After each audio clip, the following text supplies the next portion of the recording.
السلام علیکم۔ امید ہے آپ سب دوست خیر و عافیت سے ہوں گے۔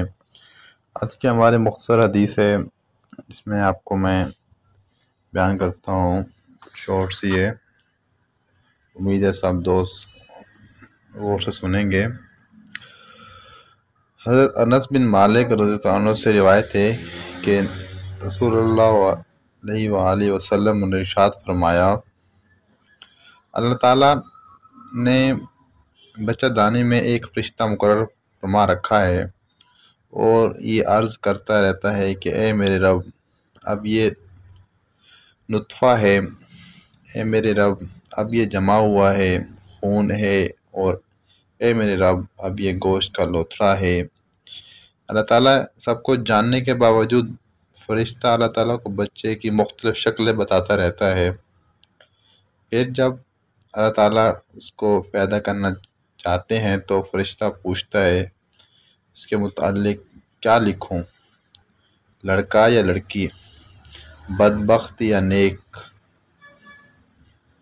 روزی کیا ہوگی، عمر کتنی ہوگی؟ چنانچہ ساری تفصیلات اسی وقت لکھ لی جاتی ہیں جب وہ ماں کے پیٹ کے اندر ہوتا ہے۔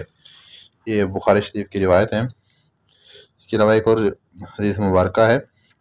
حضرت انس رضی اللہ عنہ روایت کرتے ہیں کہ رسول اللہ علیہ وآلہ وسلم نے ارشاد فرمایا، جتنی آزمائش سخت ہوگی اس کا بدلہ بھی اتنا ہی بڑا ملتا ہے۔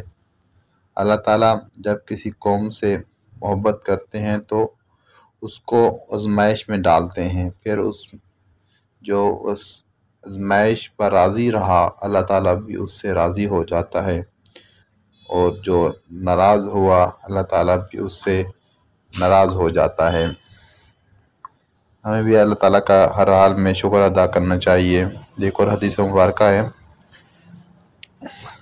حضرت ابو حفصہ رحمۃ اللہ علیہ روایت فرماتے ہیں کہ حضرت عبادہ بن صامت رضی اللہ عنہ نے اپنے بیٹے سے کہا، میرے بیٹے،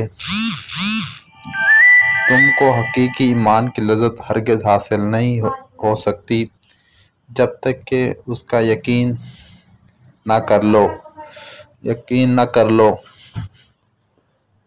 جو کچھ تمہیں پیش آیا ہو، تم اس کسی طرح چھوڑ نہیں سکتے تھے، اور جو تمہیں پیش نہیں آیا ہو وہ تم پر ہی آ ہی نہیں سکتا تھا۔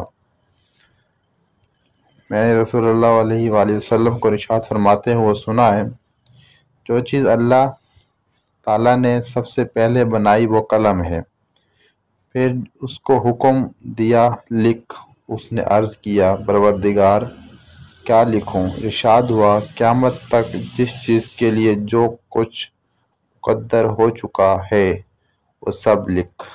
حضرت عبادہ بن صامت نے کہا، میرے بیٹے، میں نے رسول اللہ علیہ وآلہ وسلم کو ارشاد فرماتے ہوئے سنا ہے کہ جو شخص اس یقین کے علاوہ کوئی اور دوسرے یقین پر مرے گا اس کا مجھ سے کوئی تعلق نہیں ہوگا۔ آج کل ہم دیکھتے ہیں لوگ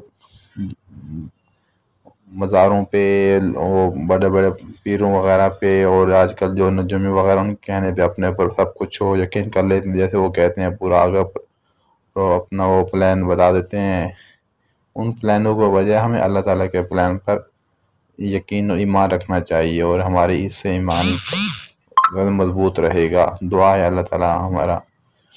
اگر آپ کو یہ حدیث مبارکہ اچھی لگی ہو تو اس کو لائک کریں، شیئر کریں، اور اپنے رائے کا اظہار کمنٹ میں لازمی کریں۔